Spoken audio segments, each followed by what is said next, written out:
సమర్థవంత నాయకుడనే గతంలో BRS party Mynampally హనుమంతరావును నగర అధ్యక్షునిగా చేయడమే కాకుండా ఎమ్మెల్యేగా టికెట్ ఇచ్చారని నగరంలో జీహెచ్ఎంసీ ఎన్నికల్లో 99 సీట్లు గెలిపించిన మైనంపల్లి ఇప్పుడు ఎట్లా రౌడీ అవుతాడు?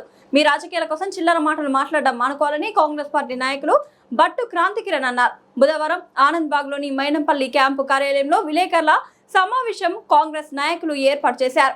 ఈ సందర్భంగా వారు మాట్లాడుతూ గత 4 రోజుల క్రితం మైనంపల్లి హనుమంతరావు సెక్రటేరియట్ నిర్మాణంలో దళిత బంధు అందించడంలో ఈ రేస్ వంటి కార్యక్రమాల్లో జరిగిన అక్రమాల గురించి మాట్లాడితే బీఆర్ఎస్ నాయకులు క్రిషాంక్, ఎమ్మెల్యే వివేకానందలు సిగ్గు లేకుండా మాట్లాడడం సరికాదని, మైనంపల్లి హనుమంతరావు వద్ద వారి అవసరాల కోసం వారి పదవుల కోసం పాకులాడిన నాయకులు మైనంపల్లిపై మాట్లాడడం వారి దిగజారుడుతనానికి నిదర్శనమని తెలిపారు.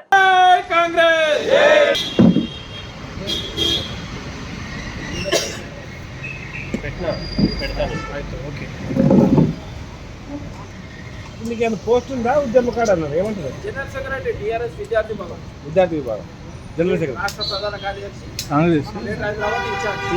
ఇప్పుడు నా పేరు బట్టు క్రాంతికిరణ్. నేను అడ్వకేట్. తెలంగాణ రాష్ట్ర ఏర్పాటులో భాగంగా చాలా కీలకమైన పాత్ర పోషించిన వ్యక్తిని. టీఆర్ఎస్ పార్టీలో గత 25 ఏళ్ల నుంచి ఉన్న పార్టీని నేను నా కుటుంబం గత 4-5 రోజుల నుంచి చూస్తున్నాం ఏం జరుగుతుంది సోషల్ మీడియాలో కానీ మీడియాలో కానీ. కేటీఆర్ మల్కాజ్గిరి జనరల్ బాడీ మీటింగ్లో, ఎస్ఐఆర్ మీటింగ్లో ఏదో పిచ్చి కూతలు కూర్చుంది. దానికి దీటైన జవాబే మా నాయకుడు మైనంపల్లి హనుమంతరావు గారు ఇచ్చారు. ఏం చెప్పారు? సెక్రటేరియట్ భవన్ నిర్మాణంలో భాగంగా 288 కోట్ల రూపాయలు దుర్వినియోగం చేసి టెండర్ లేకుండా వర్కులు ఇచ్చారని చెప్పారు. మళ్ళీ ఈ ఫోర్స్ ఏదైతే ఈ రేస్ ఉందో దాని విషయంలో 55 కోట్ల విషయంలో మాట్లాడి, మళ్ళీ దళిత బంధు ఎవరెవరికి అందిన గురించి మాట్లాడి, మళ్ళీ న్యాయవాదులైన వామన్ రావు కుటుంబం హత్యల గురించి మాట్లాడి, ఇసుక మాఫియా గురించి మాట్లాడిండు, మళ్ళీ ఫోన్ ట్యాపింగ్ గురించి మాట్లాడిండు. జనవాడ ఫామ్ హౌస్లో డాలాపై నిర్మాణం చేసిన కేటీఆర్ ఫామ్ హౌస్ గురించి మాట్లాడి, దానికి తోడుగా అనేక విషయాలు ఏ 10 సంవత్సరాలు అయితే అక్రమాలు, అన్యాయాలు, ఫ్రాడ్లు జరిగిందో, ఏ స్కామ్లు అయితే జరిగిందో, స్కీమ్ల పేరు మీద స్కామ్లు ఏదైతే జరిగిందో దాని మీద మాట్లాడడం జరిగింది. ఇది అడ్డం పెట్టుకొని బీఆర్ఎస్ పార్టీలో కొందరు అడ్రస్ లేని నాయకుడు, పిచ్చకుంట నాయకుడు, ఏ రోజు కూడా వార్డు మెంబరు, సర్పంచ్గా గెలవలేని నాయకులైన క్రిషాంకు, ఆ మహేష్ యాదవ్, మళ్ళా తుడిమెట్ట బాలరాజ్ యాదవ్, మళ్ళా ఆడవాడు ఎరంరెడ్డి, తిరుపతి రెడ్డి, వీళ్ళంతా పిచ్చలు కూతలు కోస్తున్నారు. బిడ్డారే గుర్తుపెట్టుకోరి. ఇక మీరు ఇష్టపడాలి మాట్లాడికే. నేను ఎప్పుడు రాలే ప్రెస్ మీట్లకి. నా మొదటిసారి కాంగ్రెస్ పార్టీలో చేరిన తర్వాత ఈ 2.5 సంవత్సరాల తర్వాత నేను మొదటిసారి ప్రెస్ మీట్లకు వస్తున్నా. ఇక సరే, రాజకీయాలు అన్నప్పుడు విమర్శ, ప్రతి విమర్శ సహజం. వీళ్ళు వానాలు కానీ వీళ్ళు వ్యక్తిగత దూషణలు పోతున్నారు. క్రిషాంక్ రాసి పెట్టుకో. ఇటువంటి పిచ్చి కూతలు మానేసుకొని ఎక్కడ మెస్రాలు అక్కడ మెస్సుకలు ఉంటే మంచిది. వీళ్ళంతా రాజకీయ నిరుద్యోగులు. ఎందుకంటే వీళ్ళకి అడ్రస్లు లేవు.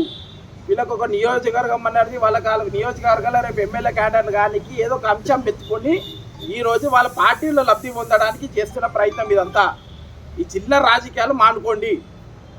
కేటీఆర్ గారు వచ్చి ఆ రోజు మల్కాజ్గిరి అనకపోయింటే ఈ పరిస్థితి ఏర్పడేదా? దీని గల కారణం ఎవరు? కేటీఆర్. గుండాయిజం, రౌడిజం అంటుండే. గుండాయిజం 10 ఏళ్ళు ప్రోత్సహించింది ఎవరు? మళ్ళీ ఇదే కేటీఆర్ ప్రభుత్వమే కదా. మళ్ళీ ఎంతమంది గుండాలు ఏమైందో మీకు తెలియదు ఏముంది? మరి అదేవిధంగా కేటీఆర్ మీకు ఒక్క విషయం నేను చెప్పగలుగుతున్నా. ఆ రోజు హనుమంతరావు గారు పార్టీలో ఉన్నప్పుడు హనుమంతరావు గారికి ఈ పదవి ఇచ్చాం, హనుమంతరావు గారికి ఆ పదవి ఇచ్చామంటారు. సత్తా ఉన్న నాయకుడు కాబట్టి ఇచ్చారు. మరి ఉద్యమంలో ఎంతోమంది పనిచేసారు, పార్టీలో ఎంతోమంది ఉన్నారు సీనియర్లు, వాళ్ళకి ఎందుకు ఇవ్వలే? హనుమంతరావు గారికి ఎందుకు ఇచ్చారు? ఈయనకు దానికి క్యాపబుల్, ఈయనకు ఆ సత్తా ఉంది కాబట్టి ఇచ్చారు. మల్కాజ్గిరి ఎంపీగా నిలబడితే నేను ఓడిపోతా కేటీఆర్ గారు, నాకు వద్దండి, నేను వద్దండి, నేను రాలేను పార్టీలు అంటే ఇదే కేటీఆర్ గారు బలవంతం చేసి రప్పించి టికెట్ ఇప్పించిండు. ఒక ఆత్మ పరిశీలన చేసుకోవాలి కేటీఆర్. అదేవిధంగా కేసీఆర్ ఎప్పుడైతే ప్రగతి భవన్లో కేటీఆర్ అన్నాడు, ఏమన్నాడు? కేటీఆర్ హనుమంతరావు అన్నట్టు నీకు అసెట్, హనుమంతరావు లేకపోతే కథం అయిపోతావురా కేటీఆర్ అన్నాడు. ఇది గుర్తు రాలేదా?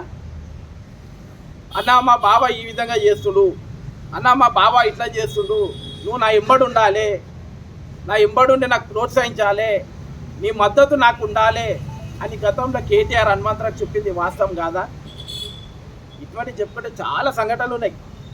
ఇక వీళ్ళు అప్పట్లో ఎట్లుందంటే సాలే బోన్ ఎక్కుతారా సారీ దుని ఎక్కుతారా అనేటో బాబా బామ్మతో 10 ఏళ్ళు కొట్టుకురు. ఇప్పుడు అందరిని మెప్పు పొందడానికి రాజకీయం చేయడానికి కలుసుకున్నారు.